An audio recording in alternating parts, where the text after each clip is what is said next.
ஈமானின் அடர்த்தியை அதிகரிக்க அல்லாஹுவின் திருமறையுடன் அவன் செதுக்கியிருக்கும் இந்த அகிலத்தின் அற்புதங்கள் எமக்கு உதவுகின்றன.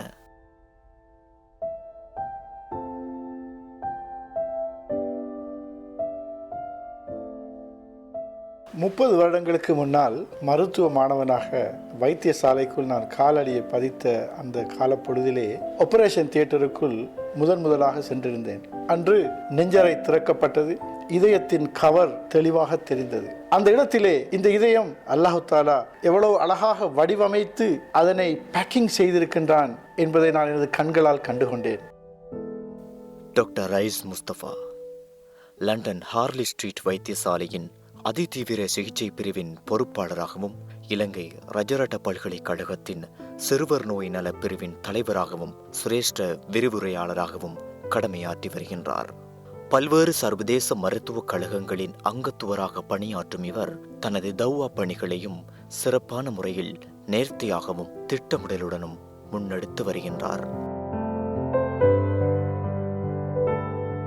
அன்றிலிருந்து இன்று வரைக்கும் வைத்தியசாலையிலே நோயாளிகளை ஒவ்வொரு நாளும் நான் காண்கின்ற பொழுது நோயில்லாத இந்த மக்கள் எவ்வளவு பாக்கியசாலிகள் என்பதும் அல்லாஹு தாலாவுடைய இந்த அற்புதமான டிசைன் எவ்வளவு அழகாக பேலன்ஸாக சமநிலைப்படுத்தப்பட்ட நிலையில் இருப்பதனால் மக்கள் இந்த உலகத்திலே அவர்களுடைய அன்றாட தேவைகளை செய்து கொண்டு வாழ்ந்து கொண்டிருக்கின்றார்கள் என்பதனையும், அந்த சமநிலை சற்று குழம்புகின்ற பொழுது நோயாளிகள் அனுபவிக்கின்ற துன்பங்களையும் பார்க்கின்ற பொழுது அல்லாஹு தாலா எமக்கு தந்திருக்கின்ற இந்த சுகமான வாழ்வு எவ்வளவு ஒரு அருள் என்பதை புரிந்து கொள்ள முடியுமாக இருக்கின்றது.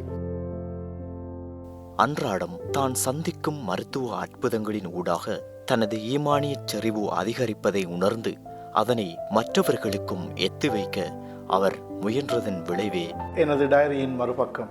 எனது பெயர் யூசுப் இஸ்லாம், இந்தியாவில் தமிழ்நாட்டிலிருந்து. நான் படித்த புத்தகங்களில் எனக்கு மிகவும் பிடித்தமான புத்தகங்களில் ஒன்று அப்படின்னு பார்த்தோன்னா எனது டைரியின் மறுபக்கம். இந்த புத்தகத்தை நான் படிக்கிறப்போ பலமுறை அழுதுருக்கேன்.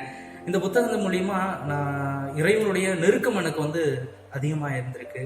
இறைவனுடைய அச்சமும் சரி, இறைவனுக்கான நன்றி உணவும் எனக்கு இதில் அதிகமாக இருக்கு. நதா அக்ரம் பேராதனை பல்கலைக்கழகம். சுமார் 18 தடவைகள் நான் அந்த புத்தகத்தை வாசித்திருப்பேன். மிகவும் எளிய நடையில் மிக அழகாக அந்த புத்தகத்தை எழுதியிருக்கின்றார்.